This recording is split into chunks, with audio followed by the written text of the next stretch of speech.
The day my wife gave birth to another man's child, her parents hired 10 security guards to keep me away from the maternity ward. But I never showed, I didn't make a scene. Later, I heard her mother was holding her hand, stroking her hair. "Ava, don't you worry," she'd said. "We'll make sure he doesn't get within 100 feet of you. Your father has men watching the main entrance too. If he dares to show up and cause trouble, we'll have him arrested." Ava, pale and exhausted, managed a weak nod, but her eyes still drifted towards the elevator bank. The space was empty. Only then did she finally let out a breath she didn't realize she'd been holding. She couldn't understand it. All she was doing was giving her high school sweetheart a child, a legacy before he died. Why couldn't I just understand that? As a nurse placed the crying infant in her arms, a genuine, relieved smile spread across her face. She told herself that if I came to visit her the next day, she would forgive all our recent fights. She would even be willing to let me be the baby's father. What she didn't know was that I had just filed my final paperwork with Doctors Without Borders. In 7 days, I would renounce my American citizenship and disappear into the world's forgotten corners. I was never coming back. The day Ava was discharged from the birthing center, I was finishing the last of my handover paperwork at the hospital. I walked up to her parents' front door and paused, my hand on the knob.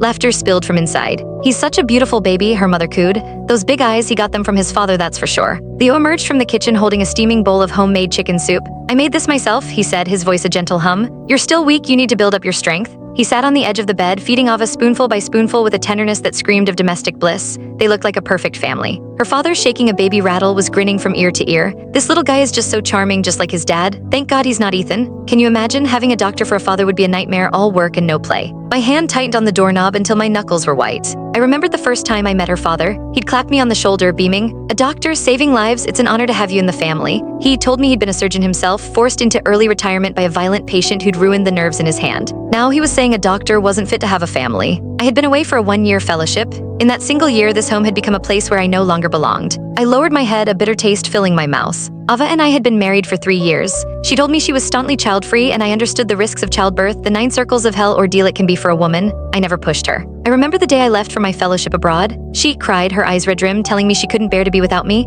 For that entire year, we were inseparable despite the distance. We called every day, sharing every little detail of our lives. My colleagues would tease me, saying we were like newlyweds even after 3 years. Then 1 month ago, I finally got approval for a surprise trip home. I endured an 8-hour flight, my body screaming with exhaustion, but I didn't care. I rushed straight from the airport, only to find Ava on our doorstep, her belly swollen and round, her hand in that of her first love. Leo's voice pulled me from the memory. "Ethan, man, when did you get back? Why are you just standing in the doorway?" The laughter inside died, everyone turned to look. When Ava's father saw the resignation letter in my hand, his brow furrowed into a tight knot. "How did I ever entrust my daughter to someone like you? What a disgrace. You quit your job. What's the plan, Ethan? Are you expecting us to support you?" "What kind of husband are you?" Her mother chimed in, her finger pointed at me like an accusation.